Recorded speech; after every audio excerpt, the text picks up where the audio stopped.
A taça de vinho espumante. Neville Goddard. 31 de maio de 1968. Em primeiro lugar, gostaria de lembrar que estaremos aqui todas as segundas e sextas-feiras até encerrarmos no final de junho. Somos informados no livro dos Salmos. Na mão do Senhor está um cálice com vinho espumante, bem misturado. Salmo 75 versículo 8. Tomarei o cálice da salvação e invocarei o nome do Senhor. Esta taça é o destino do homem, o vinho está bem misturado. Nem tudo é amargo e nem tudo é doce, é vinho misturado, espumoso, bem misturado. Um ser o toma e ao tomar. Não devo tomar o cálice que o Pai me deu? João 18 versículo 11. Assim, um ser o pega e ficamos contidos naquele ser, mas estávamos contidos antes da fundação do mundo. Como nos é dito nas Escrituras. Deus nos chamou em Cristo antes da fundação do mundo. Ele nos destinou em amor para sermos seus filhos e de acordo com o propósito de sua vontade. Efésios 1 versículo 4, 5. Daquele momento em diante não houve mais volta. E foi uma peça. E todos somos controlados por um poder além de nós mesmos, que nos fixou num padrão vasto e firme. Nada acontece que não seja obra dele. Ele tem hora para tudo e tudo acontece exatamente na hora certa. Desempenhamos todos os papéis, e no final, saímos e somos Deus. É a única maneira pela qual Deus poderia se entregar a nós, para que soubéssemos que somos Deus. Isto é contado na parábola do filho pródigo. Lucas 15 versículo 31. Ele lhe disse: Filho, você está sempre comigo e tudo o que é meu é seu. Convém que nos regozijemos e nos alegremos, porque este teu irmão estava morto e está vivo, ele estava perdido e foi encontrado. Mas o primeiro filho não conseguia entender isso. Se eu fosse dono da terra, poderia morrer de fome por falta de um pouco de comida, embora fosse dono de tudo, se não soubesse que era dono dela. Até sairmos do Pai, e nos separarmos do Pai, e passarmos pela peça, não saberemos que somos o Pai. Portanto, para me dar a si mesmo, devo separar-me do Pai. E quando o homem se separa do Pai, nesse exato momento ocorre uma tragédia e um triunfo, uma queda e o início de uma nova criação. Porque a encarnação completa é essencial para a individualidade. Ainda assim, esta encarnação envolve a separação de Deus, o Pai, a morte e a descida ao inferno. Estamos no inferno agora, e isso é o inferno. Pegamos o copo e o esvaziamos. Bem, nós drenamos isso em Cristo Jesus. E tenha em mente que estamos todos crucificados com Ele. Já não sou eu que vivo, mas Cristo que vive em mim, e a vida que agora vivo na carne, vivo-a pela fé no Filho de Deus, que me amou e se entregou por mim. Gálatas 2 versículo 20.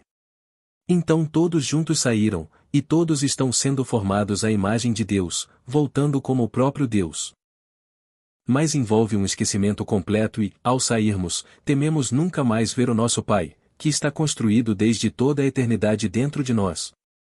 Não podemos vê-lo do lado de fora, pois ele se entregou agora, se entregou a nós. Portanto, não podemos vê-lo do lado de fora. Da próxima vez que o virmos, será nós mesmos, ou nós realmente despertamos como Deus Pai. E voltamos, e nosso é o bezerro cevado, e o anel, e o manto, e o cetro, e tudo o que foi dado ao segundo filho que saiu. Mas não podemos cantar, porque não nos voluntariamos para ir.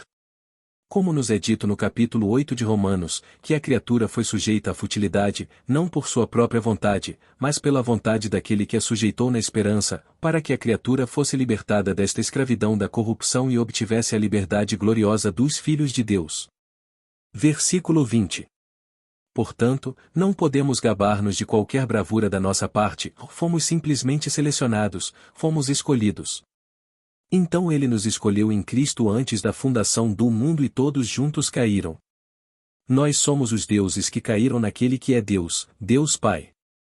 E então nos disseram: Vocês morrerão como homens. Vós sois deuses, filhos do Altíssimo. Mas vocês não sabem disso, vocês não sabem que são um com seu Pai, e assim.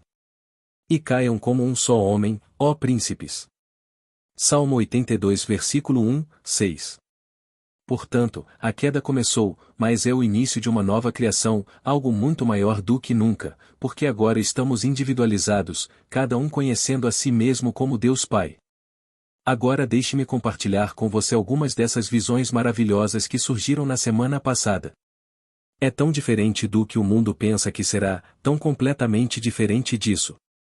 Aqui, uma senhora escreve: Estou num barco. Vou descer pela costa da Califórnia. Viro-me para alguém no barco e digo-lhe: avise-me quando passarmos pelo ponto Concepção, justamente quando passarmos pelo PT, Concepção. E então? Ora, passamos por lá, 30 milhas atrás, você não se lembra? Ela se sente um pouco tola, um pouco, eu diria, enervada, e ela disse a este: oh, sim eu faço. Eu tinha esquecido. Point Conception passou 30 milhas atrás. Bem, isso é uma medida de espaço, mas na verdade é uma medida de tempo, foi há 30 anos. Agora, ouça a segunda parte disso. Isto aconteceu no dia 17 de maio ou no dia 18 de maio e isso aconteceu. Estou em uma casa estranha e aqui estou dois, não um, somos dois. Eu, o verdadeiro, o ser espírito, e aqui aquele que se parece comigo, com a única diferença que parece barro. É da cor do barro e parece estar morto. Ele está de pé, mas parece estar morto. Parece ser simplesmente uma concha. E então, preso ao umbigo deste zumbi depois preso a uma criança que estou segurando em minhas mãos está este longo cordão umbilical, um para o umbigo deste zumbi e outro para um bebê, um bebezinho que eu sou. Segurando em meus braços. Eu disse para mim mesmo, eu apenas pensei, não expressei, simplesmente pensei. Ora, eles devem dirigir até o hospital e cortar o cordão umbilical. Naquele exato momento, esse zumbi se moveu sob compulsão, como se estivesse completamente sujeito ao meu pensamento, e se moveu em direção ao carro. Então pensei: será que eles vão sujar o carro? Então eu disse: certamente não, e não esse tipo de nascimento ou com ênfase em aquilo. Então pensei novamente: você deve deslizar sob o volante e meu pensamento foi transmitido a ela, e o corpo simplesmente deslizou sob o volante. Então estendi a mão e coloquei o bebê ao lado dela, neste meu corpo. Olhei para mim mesmo e era uma concha, algo que estava morto. E eu coloquei-a ao lado dela. Então eu disse para mim mesmo: não precisa se preocupar, eles vão resolver tudo. Então eu acordei. Posso dizer a esta senhora: se isso não aconteceu desde que você me escreveu a carta, seu nascimento, minha querida, é iminente. Tudo nele. O simbolismo é perfeito. 30 milhas atrás. E Jesus começou seu ministério quando tinha 30 anos de idade. Depois do ponto Concepção, após a concepção pelo Espírito Santo, nasce-se. No meu caso, foram exatamente 30 anos. É por isso que eu disse a um amigo meu que você levará 30 anos. No momento em que ouviu isso ela não gostou. Ela queria isso esta noite, depois do que aconteceu em seu mundo. Bom, ainda digo no meu caso, e só posso falar por experiência própria, segui o caminho do homem padrão. Eu disse: porque o mistério da vida deve ser entendido em termos de fé. E por isso não desista. Direi a ela, ela não está aqui esta noite, mas diria a ela: não desista. Se você acha que pode encurtar o intervalo, faça-o sem dúvida. Mas só estou dizendo que, no meu caso, passaram-se 30 anos entre aquele abraço do Senhor ressuscitado e meu nascimento do alto. Então aqui, esta senhora passou do ponto de concepção, 30, bem, já faz 30 anos. Mas ela havia esquecido, pois confessou no segundo sonho. Eu tinha esquecido disso. Você não sabe que passou? Ah, sim, mas eu tinha esquecido. Muitos de nós não trazemos isso de volta à superfície. Pois aqui está um amigo meu, que está aqui esta noite, e ele, em seu sonho, um sonho muito vívido, nas profundezas ele está curando um enorme número de pessoas. Ao curar, disse ele, nem todos eram casos físicos. Na verdade, a maioria não era física. Mas havia todo tipo de coisa que precisava ser ajudada, e eu estou curando, na verdade estou curando todo mundo. Demoro 2 segundos para ver uma pessoa, e todas elas vão embora curadas e muito felizes. Nem todos eram casos físicos.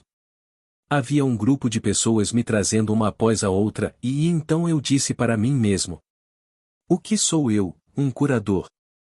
Eu sou um professor? Quem sou eu?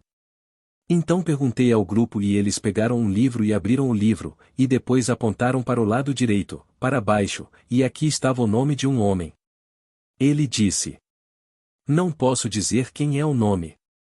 Não está nas escrituras. Tem um ótimo som hebraico, mas não está nas escrituras, não naquele nome que ele trouxe, ou mais o tom da história conforme ele a leu era que este era o mais eficaz de todos os curadores. E mesmo até o fim de seus dias, quando seus ossos estavam murchos e ressecados, ele ainda era o curador eficaz. Então ele pensou: ao contemplar este estado, isso não é uma coisa muito desejável ou não quero viver uma vida muito longa apenas curando um monte de gente. Mas ele está fazendo isso de qualquer maneira. Ele fez isso com seu pai. Isso foi curativo. Não foi uma coisa física, elevá-lo de homem inferior no totem para o mais alto em toda a área, de modo que ele é realmente o mais destacado em todos os estados ocidentais, segundo sua própria confissão em uma carta que recebi de ele hoje. Então aqui está uma cura fantástica, que não é física, foi uma cura profissional, do homem inferior em sua própria profissão ao homem superior em sua profissão, além deste estado. Portanto, no caso dele, gostaria de lembrá-lo de que Jó, bem no final de sua carreira, quando orou por seus amigos e se esqueceu de si mesmo, seu próprio cativeiro foi levantado. Todas as fortunas que ele perdeu nesse intervalo retornaram 100 vezes maiores, e tudo o que ele perdeu, inclusive seus filhos, sua esposa, seus amigos, todos retornaram, mas se multiplicaram. E sua fortuna foi enorme ao se afastar de si mesmo para ajudar o outro. Pois, na verdade, no final das contas não existe outro, é o próprio eu empurrado para fora. Portanto, sempre que exerço minha imaginação amorosamente em nome de outra pessoa, estou na verdade fazendo isso comigo mesmo. E porque estou fazendo isso comigo mesmo, encontrarei meu mundo sem pensar, simplesmente expandindo além dos meus sonhos mais loucos. Financeiramente, fisicamente, tudo se expande no meu mundo se eu fizer dessa maneira. Então eu diria a ele que foi maravilhoso o que você fez. O que quero dizer é o seguinte: em sua carta ele disse que quando a mensagem veio à tona, ele não conseguia lembrar o nome. Ele desejava lembrar-se desse nome, pois apontavam para o nome e para a história associada ao nome. Então ele voltou a dormir e caiu nas profundezas. Nas profundezas ele se lembrou, quando ele emergiu, ele esqueceu. Voltei e ele se lembrou, quando ele veio à tona, ele esqueceu.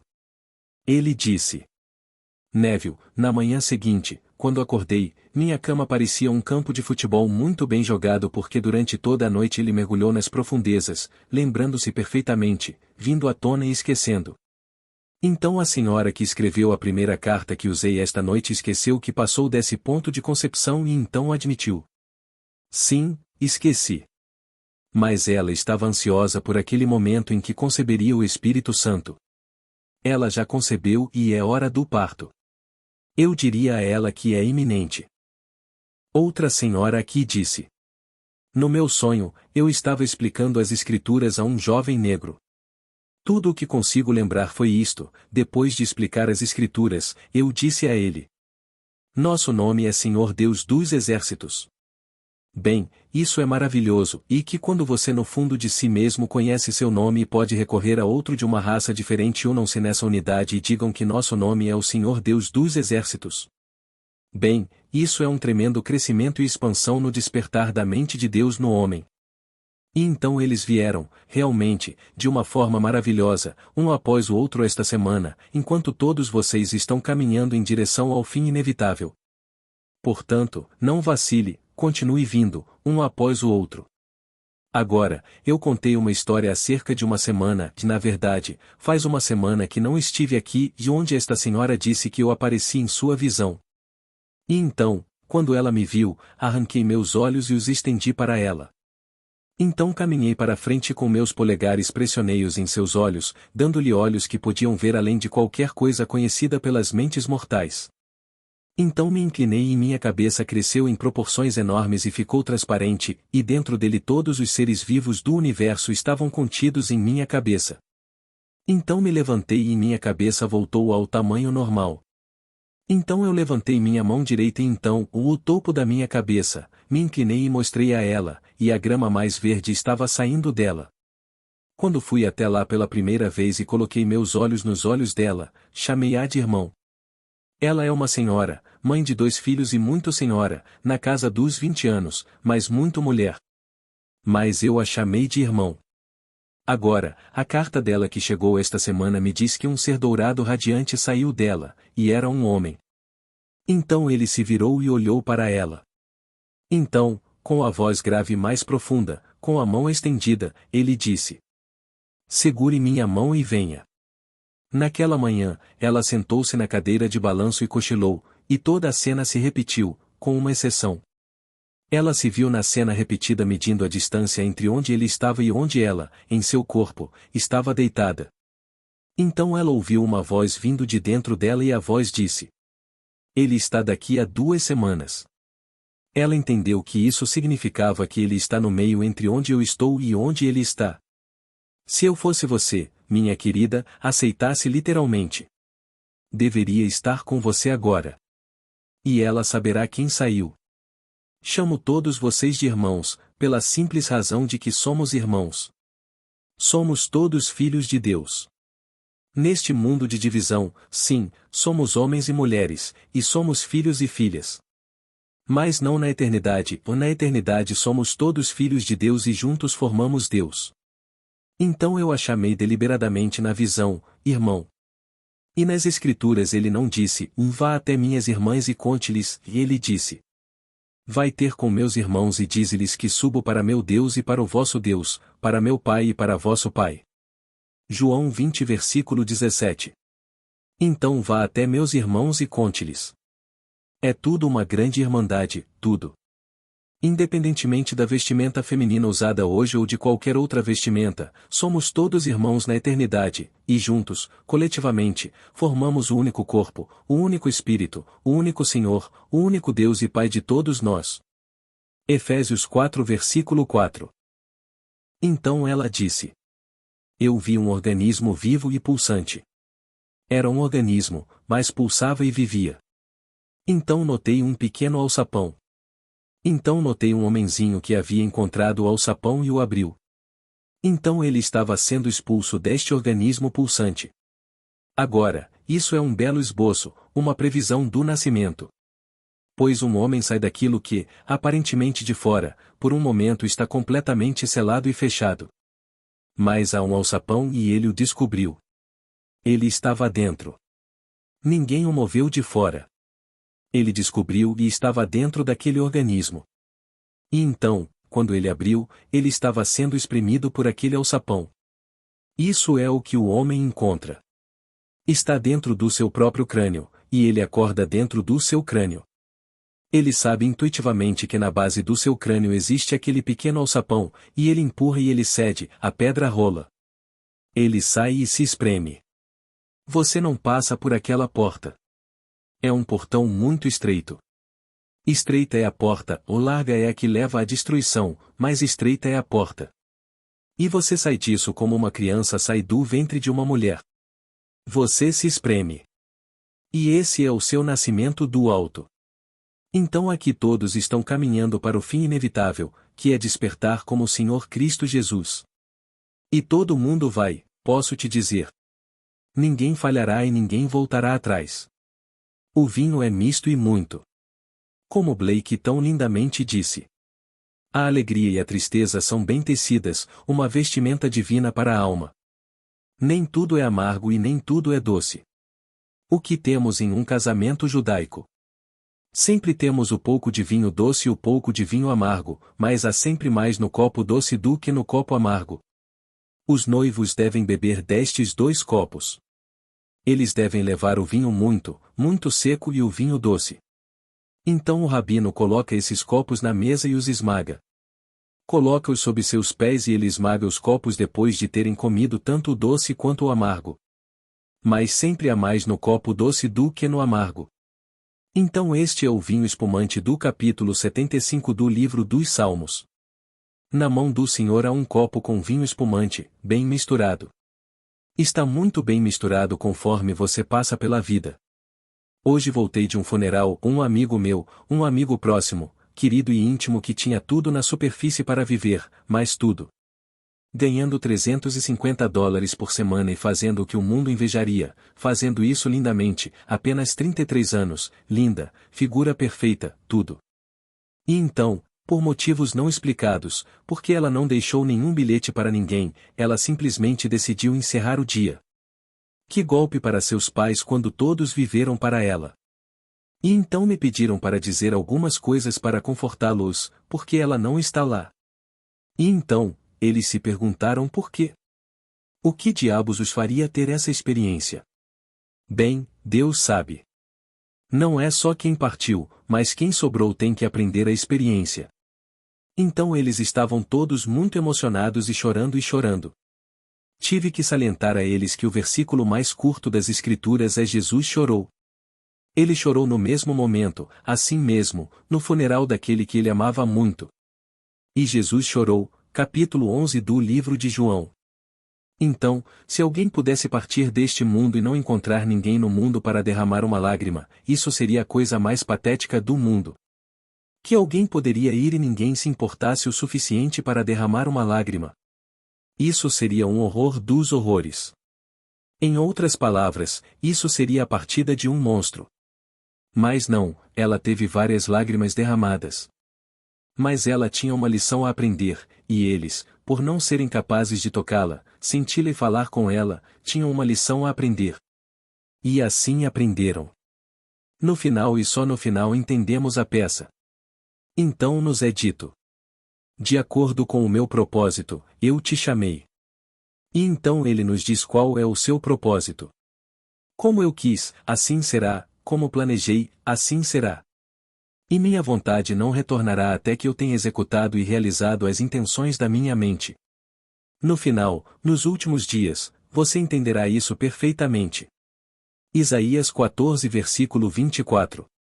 Pois coloquei na mente do homem todo o plano, chamado eternidade, mas coloquei-o de forma que o homem não possa descobrir o que fiz desde o princípio até o fim. Eclesiastes 3 versículo 11. No final, o homem descobrirá.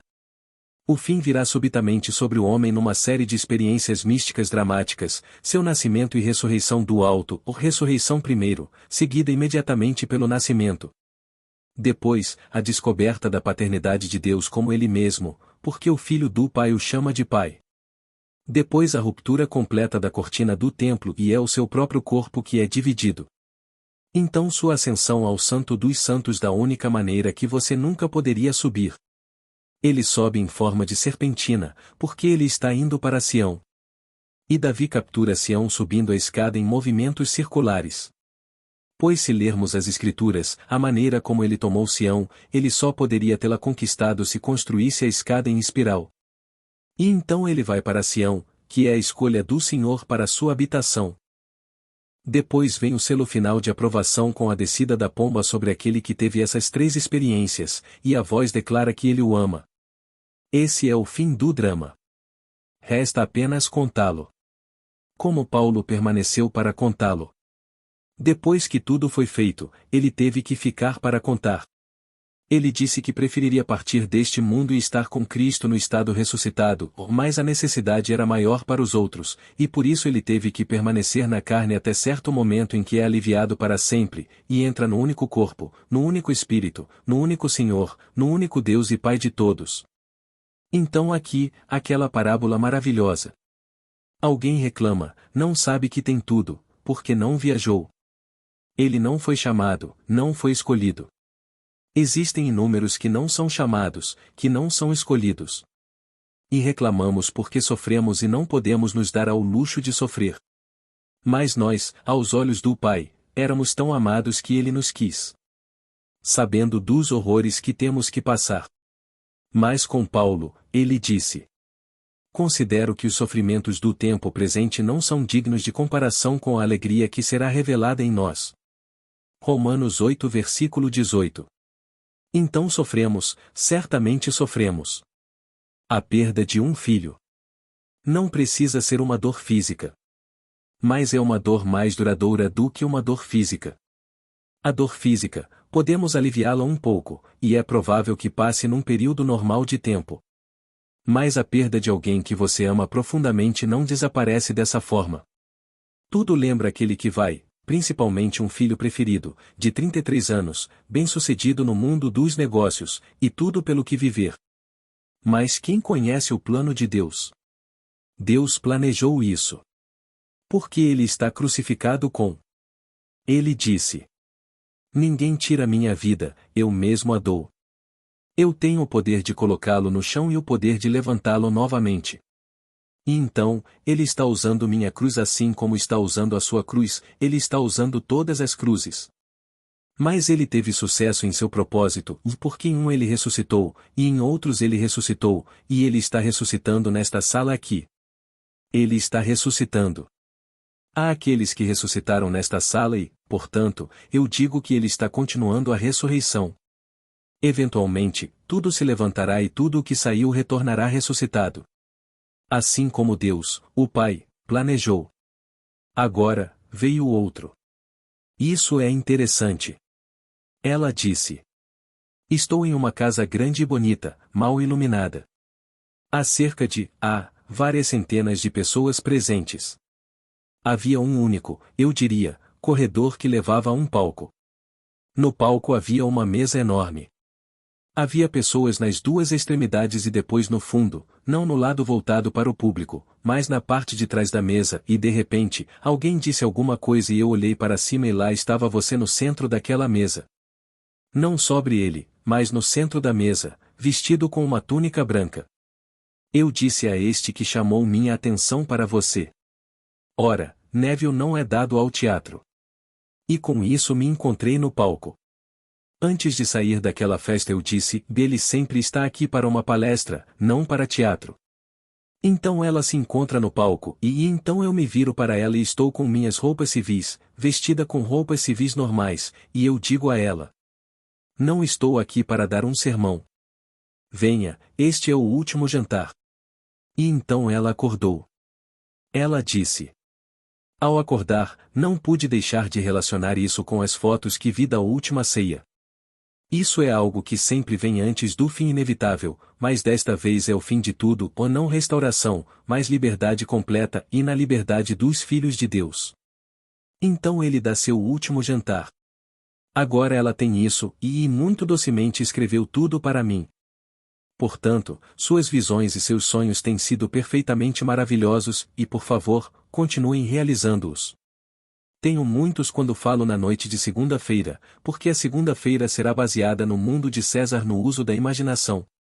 Eles serão informados na segunda-feira, na próxima segunda-feira.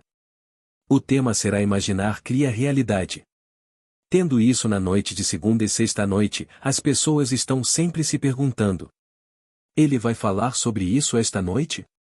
E em vez de virem e ficarem desapontados, ele simplesmente não vem.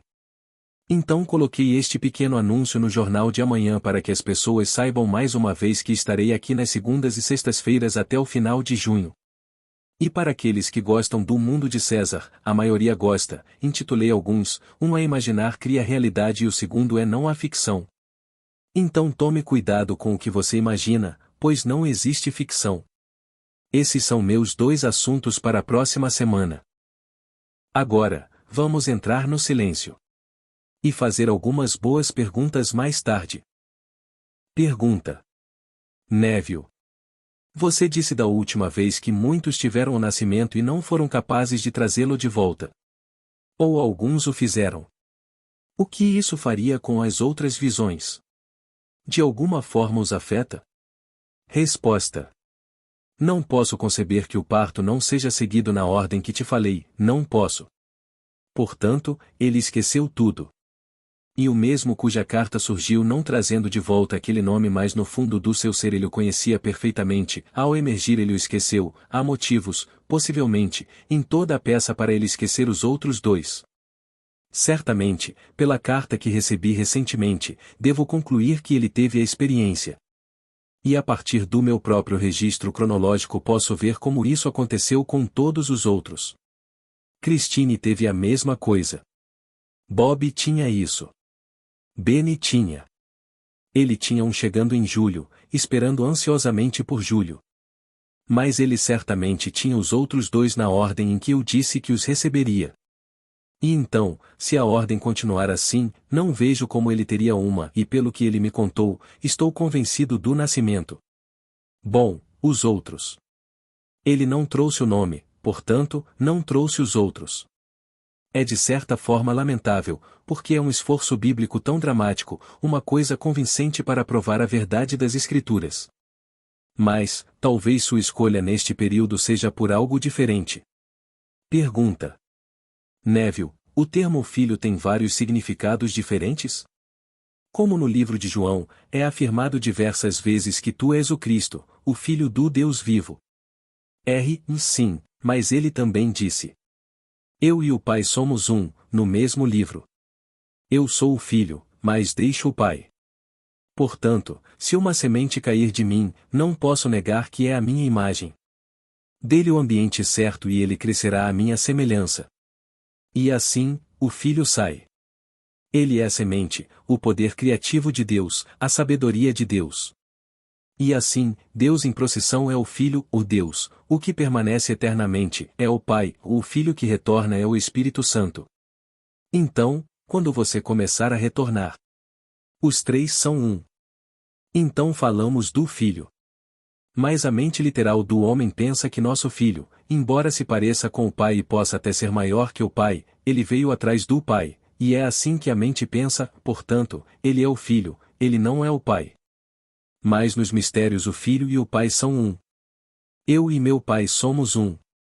João 10 versículo 30, e quem me vê, vê o pai. Por que então você me pede para lhe mostrar o pai? Você não viu o pai? Você está comigo há tanto tempo? Provando que ele não conhecia o mistério por trás da história. E não foi revelado, como mostram as Escrituras, não foi revelado aos apóstolos até depois da ressurreição, depois da ascensão. Eles não entendiam as Escrituras, pois no final de Lucas ele ainda estava explicando. E isso foi depois de sua partida. E não ardeu o nosso coração quando ele nos abriu as Escrituras. E explicou não só a lei de Moisés, mas todos os profetas e os salmos. Lucas 24 versículo 32. Provando que eles não a entenderam até a sua partida. Então aconteceu com eles, e então eles entenderam. Portanto, o Filho e o Pai são um. Seu filho, que não é Jesus Cristo, mas Davi, me chamou de Pai. Esse é o mistério. É aí que todos. Simplesmente uma pedra bate-se contra aquele bloco. Eles não podem acreditar nem por um momento que seja verdadeiramente o Filho que foi criado no princípio para revelar o homem a si mesmo como Deus Pai. Encontrei em Davi, filho de Jessé, um homem segundo o meu coração, que fará toda a minha vontade. Atos 13 versículo 22. E isso está em todo homem. Mesmo quando se trata de alguém tirar a própria vida, é Davi quem faz a vontade do Pai. Realizando a vontade, você a aceita. E Davi segue em frente. Ele vence todas as batalhas, nunca perdeu uma batalha. A batalha mais horrível que Davi venceu, porque Davi está no homem. Eu coloquei a eternidade na mente do homem. Eclesiastes 3 versículo 11 e a palavra Olon, que é traduzida como eternidade, é também o jovem, o rapaz, o adolescente. E eles chamam esses três títulos de Davi, o todos em um capítulo. 1 Samuel 17 versículo 56. Eles falam dele como o jovem e o rapaz. Essa é a eternidade que ele colocou na mente do homem e ele vence todas as batalhas. Agora você não chamaria o suicídio de uma batalha vencida. Se essa for a compulsão. É preciso coragem para fazer isso. As pessoas dizem: Bem, ela era uma covarde. Covarde, nada. É preciso coragem para fazer isso. Essa foi a coragem de Davi. Quando Davi recebeu a ordem do Senhor, ele nunca questionou a ordem do Senhor quando se despiu e dançou nu ao redor da arca e foi condenado pela filha de Saul por seu comportamento impróprio para um rei. Mas quem era ela para questionar o rei? Ele era o rei. E todas as ações do rei são permitidas se forem feitas pelo rei ou se forem comandadas pelo rei. Pois bem, o rei dos reis ordenou que fizesse todos os atos, e assim fez tudo o que lhe foi ordenado. Esse é Davi. Davi está enterrado em todos e um dia ele vai ficar diante de você, depois da explosão, e ele te chama de pai. Pois você estava lá o tempo todo e ele estava obedecendo a sua ordem com essas vestimentas que realmente estão mortas, embora ele viva nelas.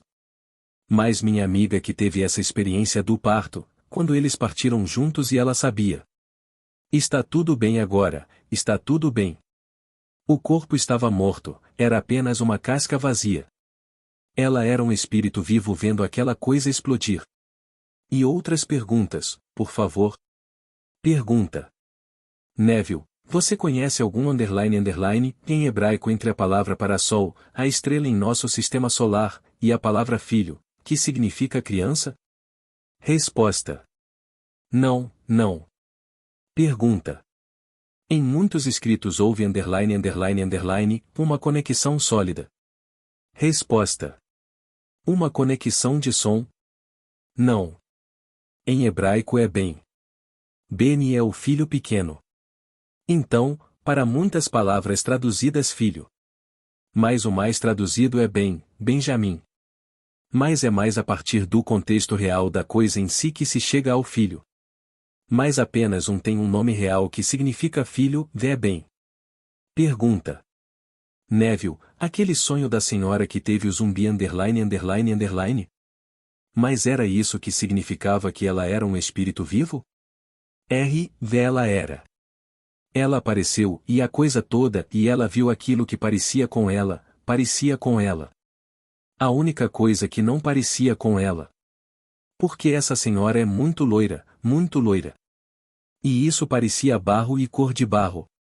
Sem dúvida. Mas não dê essa cor a ela é tão, muito clara. Mas parecia barro e estava morto, e simplesmente respondia ao seu pensamento, como se estivesse sob compulsão a obedecer ao seu pensamento. Ela disse. Agora eles devem dirigir até o hospital para cortar o cordão umbilical, e esse zumbi obedeceu e começou a se mover em direção ao carro. Então ela ficou preocupada se isso sujaria o carro. Ela corrigiu seu pensamento e disse, e não é esse tipo de nascimento. Então ela pensou. Você tem que deslizar para baixo, mas pensando, ela não falou, você tem que deslizar para baixo do volante. E o zumbi se moveu para baixo do volante e assumiu a posição de motorista. Então, simplesmente respondeu como ela pensava. Então tudo aqui se move sob compulsão, mas não vemos porque não temos consciência do ser que está em nós. Pergunta. Neville, é a fecundação pelo amor infinito também uma dádiva, como o nascimento, ou podemos fazer algo a respeito? Resposta. Claire, tudo é um presente. Ninguém ganha a salvação. Essa é uma das coisas mais difíceis de transmitir ao mundo, a chamada memória desvanecida. É um absurdo total. Você não poderia ganhar a graça, e a graça é um presente imerecido. Nenhum homem neste mundo poderia, pelo seu comportamento, embora lhe seja imposto, não poder afirmar que é digno do presente, portanto, quando o recebeu ou não foi o resultado do que ele fez. Foi a consequência da graça que lhe foi dada quando ele seu. É simplesmente algo dado pela graça. Então, qualquer um que me diga que estou trabalhando para isso, estou purificando meu corpo, purificando meus pensamentos, purificando todas essas coisas, tudo muito bem. Faça isso, é bom para você. Mas não pense nem por um momento que você, por qualquer purificação, está chegando perto de receber graça. A graça chegará na hora certa. Deus dá a todos e Ele mesmo dá a você. A graça é o dom de Deus ao homem, imerecido e imerecido. Boa noite.